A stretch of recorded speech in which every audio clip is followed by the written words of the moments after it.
China has become attached to water since ancient times and built the Grand Canal with the help of nature and manual labour, blending water into life. The Grand Canal has travelled through millennia and connects north and southern China. As one of the greatest World Heritage Sites, it has sketched a magnificent view for economy, transportation and culture at home and abroad. The Grand Canal has also brought a bumper harvest of fish and rice, telling stories about all households with food, which can be rich and spicy or exquisite and innovative. Behind different delicacies, there is a folk wisdom transmitted on the canal. But what remains the same is the care of the family. Delicacies everywhere are connected because of the canal and convey the affection of families. Our story happens to be about the canal delicacies and home.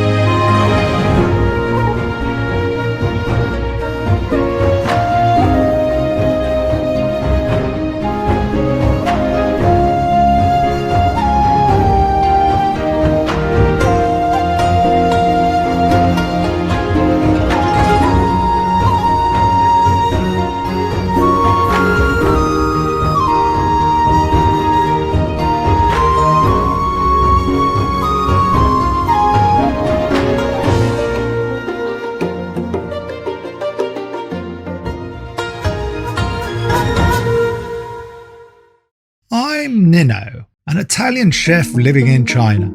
Away from home for years, I've brought delicacies to countless Chinese families. Today, I've got a special friend, Chen. My friend is the editor-in-chief of a food magazine. She invited me to experience food culture and family life along the canal. I accepted only too gladly and was ready to contribute to a column in her magazine. First, we had to do some research.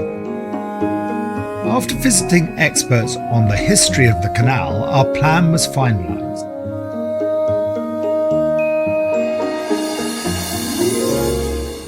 The canal starts from Beijing, passes many provinces and ends in Hangzhou. We'll visit her relatives and explore delicacies from north to south. Her uncle, a chef in Tai'er Zhuang, is well versed in the grace and dignity of Shandong cuisine. Her grandparents, who live in Huaiyang, entertain their guests with simple noodles. Her parents specialise in Huaiyang cuisine in Yangzhou, integrating the spirit of the canal into their dishes. Her cousin, food blogger in Hangzhou, has a new approach to presenting delicacies. They are all attached to fine food, and the canal connects stories of an extended family. Our first stop is in the north.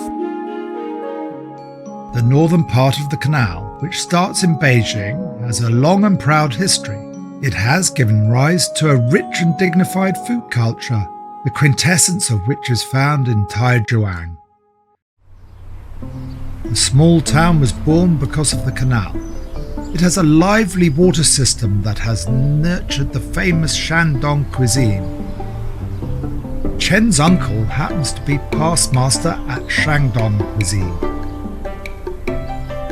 We meet our uncle in the morning and take our time to have breakfast by a tributary of the canal. Scallion wrapped in pancake and stuffed pancake are local specialities. Their basic ingredient, the pancake, is a characteristic product of the canal, representing water transport of food grains. The world's wrapped up in a thin pancake is a simple yet wonderful one. Cooked in different ways, it can be either stuffed pancake or scallion wrapped in pancake.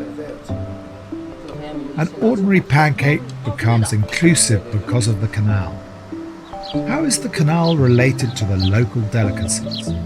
Chen's uncle goes back to work and we continue our tour of the ancient city. It is said that the Qianlong Emperor stayed here for a while during his journey to the south, and that he praised Tai'er Zhuang. then only a village, as the best village in his empire. But instead of being superior, the city is alive with the bustle of common people.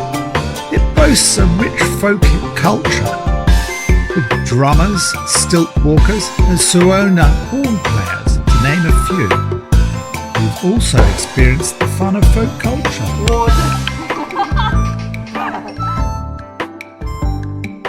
There are also fascinating folk snacks. Stone pancake is a famous delicacy on the canal. With special physical properties, stones by the canal can help to control the heat, which puffs up and shapes the dough. The canal has thus become a medium for baking. The place is imbued with a thick flavour of Han culture. Chen put on a traditional Han Chinese clothing. We hung out along the ancient street and chanced upon a traditional game of throwing a silk ball for a spouse. I was lucky enough to catch the ball and mounted the gate tower. Dusk fell before we knew it. The glowing sunset indicates a feast.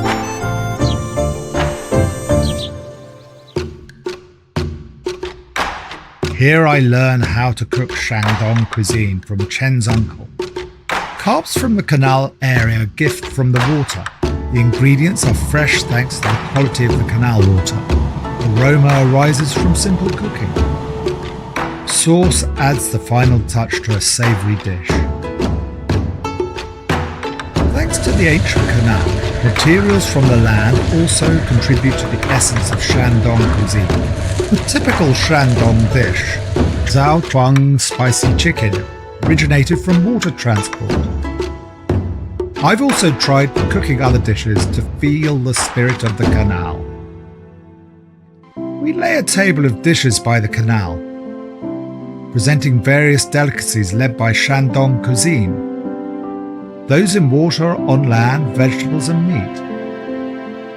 With the development of the canal, fresh water inspires the pursuit of a better life. Chen's uncle sees the canal as his home, processing its products with homely skills to bring good taste to everyone. We bid farewell to Chen's uncle and to the ancient city full of charms and flavours. We take a pleasure boat and sail on the canal in the evening, admiring the night view and watching the fiery dragon show, an intangible cultural heritage.